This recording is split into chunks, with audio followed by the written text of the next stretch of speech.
Lévitique, chapitre 5. Lorsque quelqu'un, après avoir été mis sous serment comme témoin, péchera en ne déclarant pas ce qu'il a vu ou ce qu'il sait, il restera chargé de sa faute.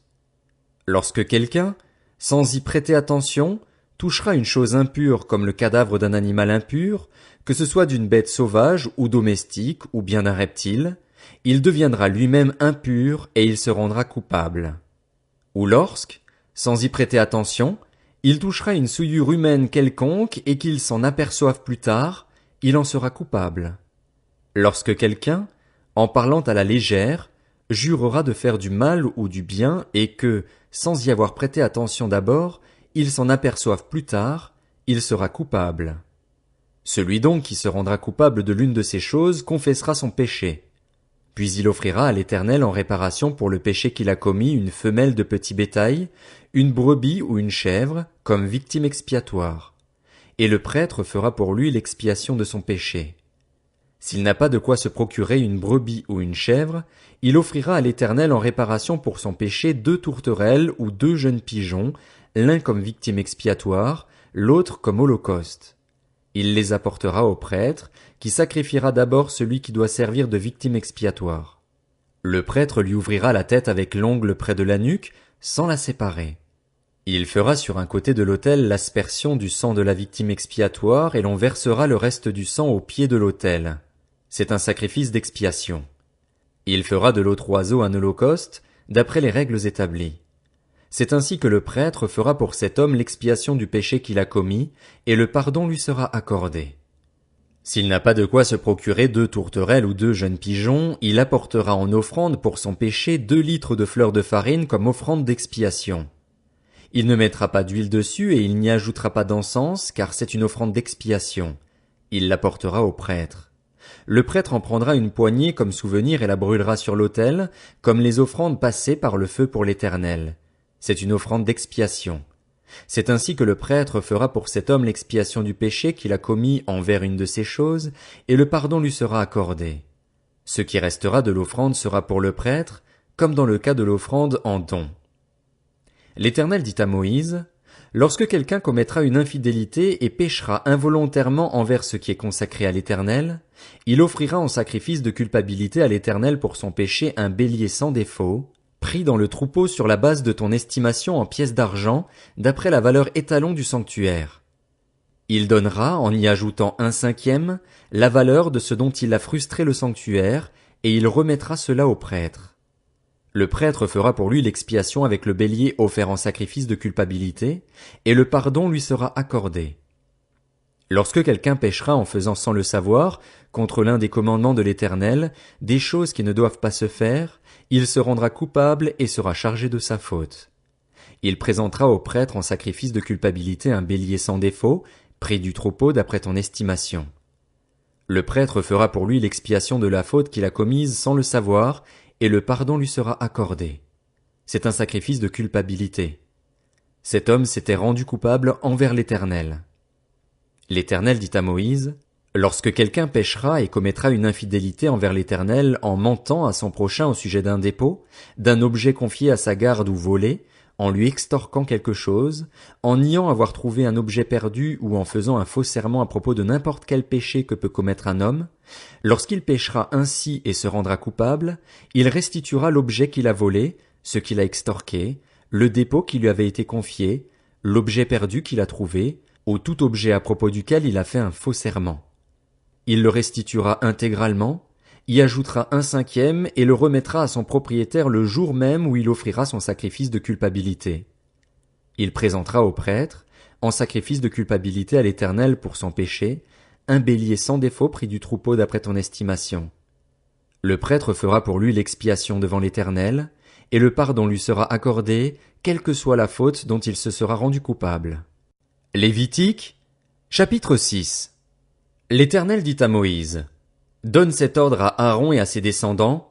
Voici la loi de l'Holocauste.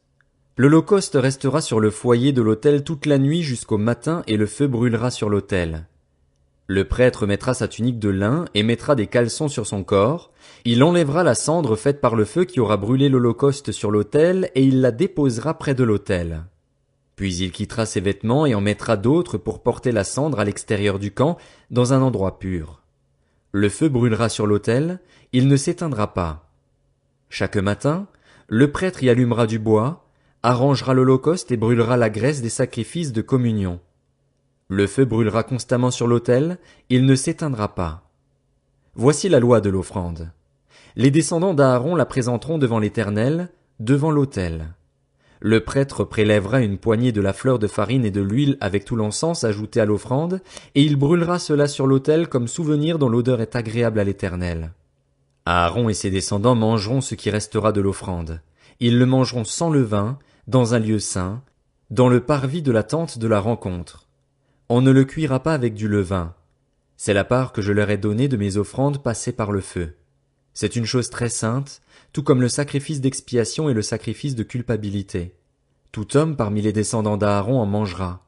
C'est une prescription perpétuelle pour vous au fil des générations, au sujet des offrandes passées par le feu pour l'Éternel. Tous ceux qui y toucheront seront saints.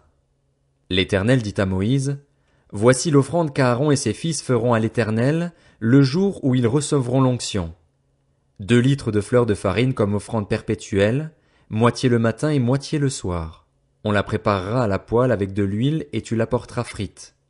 Tu la présenteras aussi cuite et en morceaux comme une offrande dont l'odeur est agréable à l'Éternel. Le prêtre issu d'Aaron qui sera consacré par onction pour lui succéder fera aussi cette offrande. C'est une prescription perpétuelle devant l'Éternel, on la brûlera en entier. Toute offrande d'un prêtre sera brûlée en entier, on ne la mangera pas. L'Éternel dit à Moïse, transmets ces instructions à Aaron et à ses descendants. Voici la loi du sacrifice d'expiation. C'est à l'endroit où l'on égorge l'holocauste que sera égorgée devant l'Éternel la victime pour le sacrifice d'expiation. C'est une chose très sainte. Le prêtre qui offrira la victime expiatoire la mangera. Elle sera mangée dans un lieu saint, dans le parvis de la tente de la rencontre. Tous ceux qui en toucheront la viande seront saints. S'il en rejaillit du sang sur un vêtement, la place sur laquelle il aura rejailli sera lavée dans un lieu saint. Le vase de terre dans lequel elle aura cuit sera brisé. Si c'est dans un vase en bronze qu'elle a cuit, il sera nettoyé et lavé dans l'eau. Tout homme parmi les prêtres en mangera. C'est une chose très sainte. Mais on ne mangera aucune victime dont le sang aura été apporté dans la tente de la rencontre pour faire l'expiation dans le sanctuaire, elle sera brûlée au feu. Lévitique, chapitre 7. Voici la loi du sacrifice de culpabilité. C'est une chose très sainte. C'est à l'endroit où l'on égorge l'holocauste que sera égorgée la victime pour le sacrifice de culpabilité.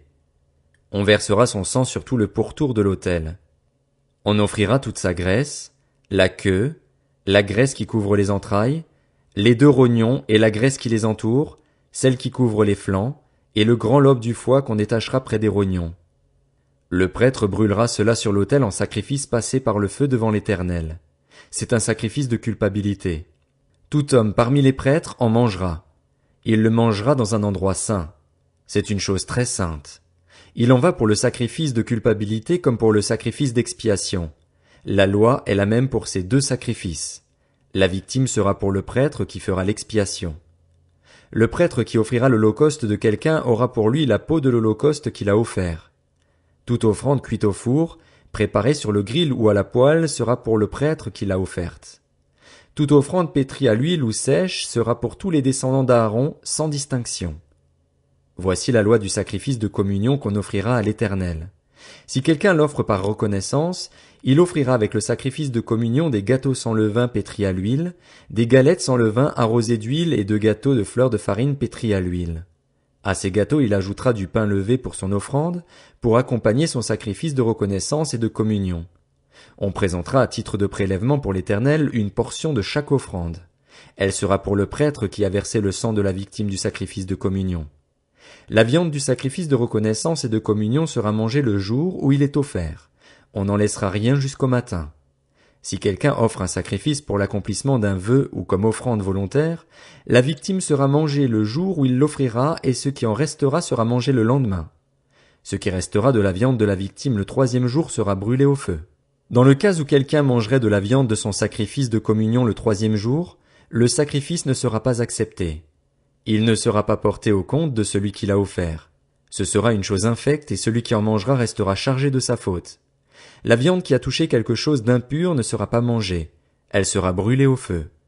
Toute personne pure peut manger de la viande, mais si quelqu'un, alors qu'il se trouve en état d'impureté, mange de la viande du sacrifice de communion qui appartient à l'Éternel, il sera exclu de son peuple. Et si quelqu'un touche quelque chose d'impur, une impureté humaine, un animal impur ou n'importe quelle abomination impure, et mange de la viande du sacrifice de communion qui appartient à l'Éternel, il sera exclu de son peuple. L'Éternel dit à Moïse, « Transmets ces instructions aux Israélites. Vous ne mangerez aucune graisse de bœuf, d'agneau ou de chèvre. La graisse d'une bête trouvée morte ou déchiquetée pourra servir à n'importe quel usage, mais vous ne la mangerez pas. Si quelqu'un mange de la graisse des animaux qu'on offre à l'Éternel en sacrifice passé par le feu, il sera exclu de son peuple. Vous ne mangerez pas de sang d'oiseau ni de bétail, où que vous habitiez. Si quelqu'un mange du sang, il sera exclu de son peuple. » L'Éternel dit à Moïse, « Transmets ces instructions aux Israélites. Celui qui offrira à l'Éternel un sacrifice de communion apportera à l'Éternel une offrande prise sur son sacrifice de communion.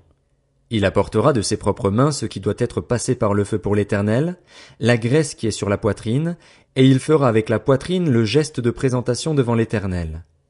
Le prêtre brûlera la graisse sur l'autel et la poitrine sera pour Aaron et pour ses descendants. Vous donnerez au prêtre la cuisse droite à titre de prélèvement sur vos sacrifices de communion. Le descendant d'Aaron qui offrira le sang de la graisse du sacrifice de communion aura comme part la cuisse droite. En effet, je prends sur les sacrifices de communion offerts par les Israélites la poitrine avec laquelle on fait le geste de présentation et la cuisse prélevée, et je les donne au prêtre Aaron et à ses descendants par une prescription perpétuelle que respecteront les Israélites. Telle est la part d'Aaron et de ses descendants dans les sacrifices passés par le feu pour l'Éternel, dès le jour où ils seront présentés pour être à mon service en tant que prêtres. C'est ce que l'Éternel ordonne aux Israélites de leur donner dès le jour de leur onction. Ce sera une prescription perpétuelle pour eux au fil des générations. Telle est la loi pour l'Holocauste, l'offrande, le sacrifice d'expiation, le sacrifice de culpabilité, la consécration et le sacrifice de communion. L'Éternel l'a prescrivit à Moïse sur le mont Sinaï, le jour où il ordonna aux Israélites de présenter leurs offrandes à l'Éternel dans le désert du Sinaï.